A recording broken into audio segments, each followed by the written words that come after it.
स्वागत है आप सभी का आज के इस वीडियो में। एंड इस वीडियो में कुछ इंपॉर्टेंट पॉइंट्स के बारे में आपको बताना चाहता हूं, जैसे कि पेमेंट गेटवे, ओमेल मैसेज एंड ओकंट के कुछ न्यू फीचर्स के बारे में। जी हाँ फ्रेंड्स, पेमेंट गेटवे एंड ओमेल मैसेज की रिगार्डिंग यस्टरडे अनूप सर के Q&A सेशन में क्वेश्चन आया था, जिसे काफ़ी अच्छे से एक्सप्लेन किया था अनूप सर ने। पेमेंट गेटवे की रिगार्डिंग काफ़ी लोगों का ये क्वेश्चन है कि सूरज जी, अभी इकोसिस्टम में हमें कोई पेमेंट गेटवे एक्टिव नहीं दिखाई दे रहा है, तुम कैसे परचेज करेंगे प्रोडक्ट को। जैसा कि हम सभी जानते हैं कि प्रोडक्ट परचेज करने के लिए ऑप्शन आने वाला है, तुम कैसे परचेज करेंगे। तो मैं आपको बताना चाहता हूँ, आप सभी जानते होंगे कि आपके इकोसिस्टम में माई वॉलेट का ऑप्शन है, माई वॉलेट का फीचर है, जिसमें अगर आप जाते हैं तो सबसे ऊपर आपको प्लस का आइकन दिखाई देता है, जो क्रेडिट ऐड करने का ऑप्शन है। और अगर आप इस पर क्लिक कर देते हैं तो आपके सामने क्रेडिट ऐड करने का पूरा पेज आपके सामने ओपन हो जाता है, जहां पर आपको कुछ पेमेंट मेथड्स भी दिखाई देते हैं, जैसा कि बिट पे हो गया, मास्टर कार्ड, वीज़ा कार्ड, ये सारे ऑप्शंस वहां पे ऑलरेडी अवेलेबल हैं। एंड ये भी हो सकता है कि यहाँ पे और भी पेमेंट मेथड ऐड हो रहे होंगे या फिर ऐड हो चुके होंगे, अभी एक्टिव नहीं है इसलिए हमें वहां पर कुछ दिखाई नहीं देता है, अभी हम उसको यूज़ नहीं कर पा रहे हैं, एक्टिव नहीं है इसलिए। लेकिन मुझे उम्मीद है कि और भी यहाँ पे पेमेंट मेथड्स या फिर पेमेंट गेटवे, ये सारी चीज़ें वहां पर ऐड हो रही होंगी या फिर ऐड हो चुकी होंगी। तो जैसे ही प्रोडक्ट बाय करने का ऑप्शन आता है, परचेज करने का ऑप्शन आता है, ओ कनेक्ट हो गया, ओ ट्रैकर हो गया, तो बहुत ही आसानी से हम प्रोडक्ट को बाय भी कर पाएंगे एंड जो कमीशन जनरेट होगा उसको हम विड्रॉ भी कर पाएंगे। फ्रेंड, कोई भी दिक्कत नहीं होने वाली है, ठीक है ना। यहाँ पे डिफरेंट पेमेंट मेथड्स भी रहेंगे, पेमेंट गेटवे की रिगार्डिंग, हर एक कंट्री के रिगार्डिंग जो भी यहाँ पे चीज़ें होती हैं, पेमेंट मेथड होते हैं, वो सारी चीज़ें यहाँ पे अवेलेबल रहेंगी। किसी भी कंट्री से आप बिलोंग करते हो, आप बहुत ही अच्छे से पेमेंट गेटवे को यूज़ कर पाएंगे, आपको कोई भी दिक्कत नहीं आएगी, चाहे वो प्रोडक्ट को परचेज करने की रिगार्डिंग हो या फिर कमीशन को विड्रॉ करने की रिगार्डिंग हो। तो जैसे ही प्रोडक्ट को बाय करने का ऑप्शन आता है तो ये सारी चीज़ें हमारे सामने होंगी, गेटवे, पेमेंट मैथड, ये सारी चीज़ें हमारे सामने होंगी। फ्रेंड, बहुत ही आसानी से ये सब कुछ आप कर पाएंगे। नेक्स्ट क्वेश्चन के बारे में हम बात करते हैं, ओमेल मैसेज की रिगार्डिंग। ओमेल मैसेज की रिगार्डिंग एक क्वेश्चन आया था अनूप सर के Q&A सेशन में कि अगर हम ओमेल के जरिए कोई मैसेज जीमेल पर भेजते हैं तो यहाँ पर जो मैसेज रिसीव होता है वो जीमेल एप्लीकेशन में स्पैम फोल्डर में रिसीव होता है। तो ऐसा क्यों होता है?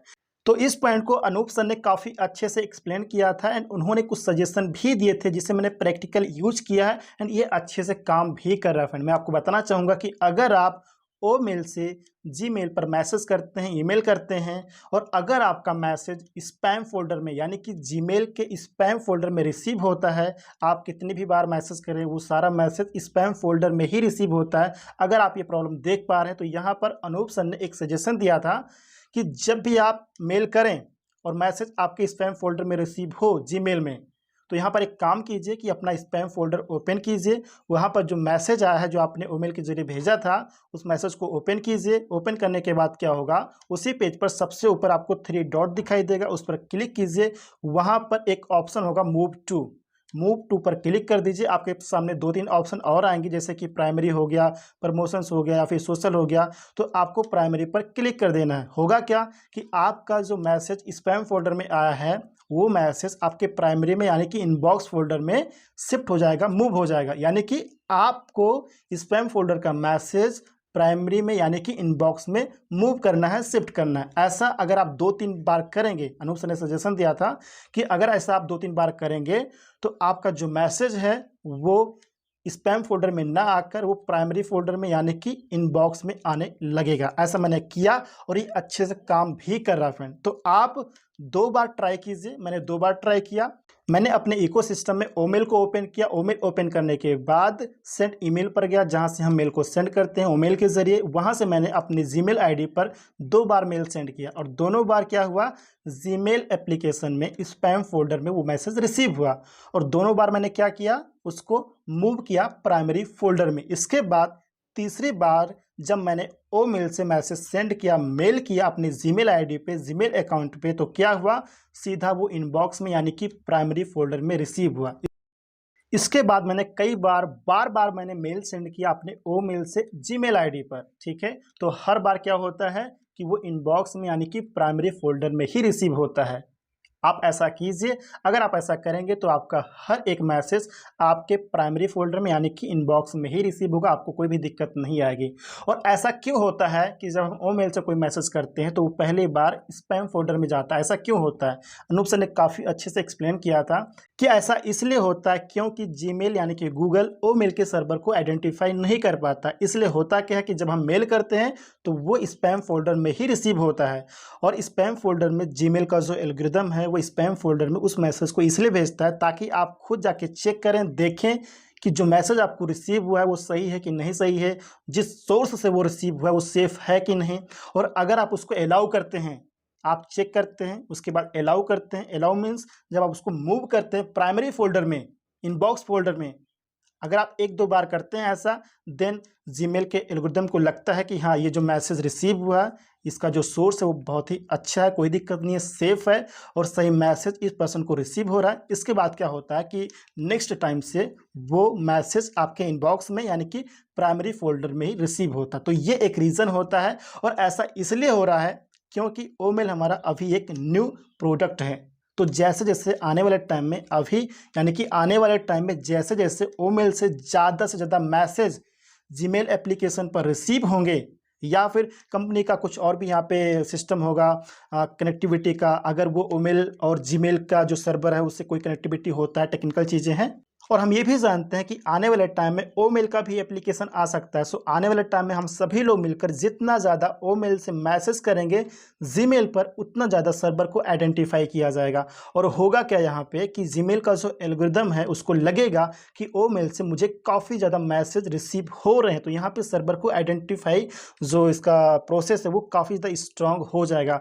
और ऑन पैसिव का या फिर जीमेल का जो कनेक्टिविटी है सर्वर के रिगार्डिंग, वो भी मुझे उम्मीद है कि उसके रिगार्डिंग भी ऑन पैसिव काम करेगी, या फिर कर रही होगी, या फिर कर चुकी होगी। जो भी होगा वो चीज़ें ऑटोमेटिकली आने वाले टाइम में सारी चीज़ें ओके हो जाएंगी, और आने वाले टाइम में जो हम मैसेज करेंगे ईमेल से डेफिनेटली वो भी इनबॉक्स में यानी कि प्राइमरी फ़ोल्डर में हमें रिसीव होंगे। तो यहाँ पे हमें टेंशन लेने की ज़रूरत नहीं है। ये टेक्निकल चीज़ें हैं, ये सर्वर की जो भी कनेक्टिविटी होती है वो सारी चीज़ें हैं, सर्वर को आइडेंटिफाई करना, ये सारी चीज़ें हैं। तो वो कंपनी के ऊपर छोड़ दीजिए, कंपनी अपने तरफ से ऑटोमेटिकली ये सारी चीज़ें कर लेंगी। और अगर हम इस समय की बात करें तो इस समय जो मैंने सजेशन दिया है यानी कि अनूप सर ने जो सजेशन दिया है उसको आप ध्यान में रखिए कि अगर आपका मैसेज स्पैम फ़ोल्डर में रिसीव हो रहा है तो आप 2 बार उसको मूव कर दीजिए प्राइमरी फ़ोल्डर में, उसके बाद तीसरी बार से आपका हर एक मैसेज प्राइमरी फ़ोल्डर में ही रिसीव होगा। तो इतना ध्यान दीजिए, बाकी चीज़ें कंपनी पर छोड़ दीजिए फ्रेंड। इसके बाद अब हम बात करते हैं ओकन के कुछ न्यू फीचर्स के बारे में। आप सभी ने सुना होगा एज सर ने लास्ट वेबिनार में यानी कि रॉबलिन शो में ओकन के कुछ फीचर्स के बारे में बात की थी। 360 में भी उन्होंने बात की थी स्पीच टू स्पीच। ये बहुत ही ज़बरदस्त फीचर है, और ये फीचर हमें ओ कनेक्ट के पेड वर्जन में यूज़ करने को मिलेगा। ये टेस्ट भी कर लिया है, एज सर ने बताया है कि इसे टेस्ट भी कर लिया गया है, और इस फीचर को हम पेड वर्जन में बहुत ही अच्छे से यूज़ कर पाएंगे। होता क्या है कि हम में से मैक्सिमम लोग हैं जिन्हें लैंग्वेज की प्रॉब्लम होती है। फॉर एग्जांपल एज सर का कोई कॉर्पोरेट वेबिनार चल रहा है, तो एज सर हम सभी जानते हैं कि इंग्लिश में बातें करते हैं, इंग्लिश में उनकी स्पीच होती है। तो ऐसे बहुत सारे इंडियन फाउंडर्स हैं, इंडियन फाउंडिंग मेम्बर्स हैं जिन्हें इंग्लिश समझ में नहीं आती है, तो उनकी एक प्रॉब्लम है कि हम इंग्लिश को कैसे समझें। तो उनके लिए बहुत ही अच्छा ऑप्शन है, बहुत ही अच्छा फीचर दिया जा रहा है ओकन में कि आपको जो भी लैंग्वेज आती है, तो सामने वाला किसी भी लैंग्वेज में बात कर रहा है, आप अपनी लैंग्वेज में उसको आप समझ पाएंगे। तो ओकन में ये सारे फीचर्स काफ़ी ज़बरदस्त हैं। Speech to text, text to speech, recap का जो फीचर है, इन सारी चीज़ों को टेस्ट कर लिया गया है, डेवलप कर लिया गया है, और बहुत ही अच्छे तरीके से इन सभी फीचर्स को हम ओकन के पेड वर्जन में यूज़ करने वाले हैं। तो आप सोचिए कि ये फीचर्स कितने ज़बरदस्त हैं।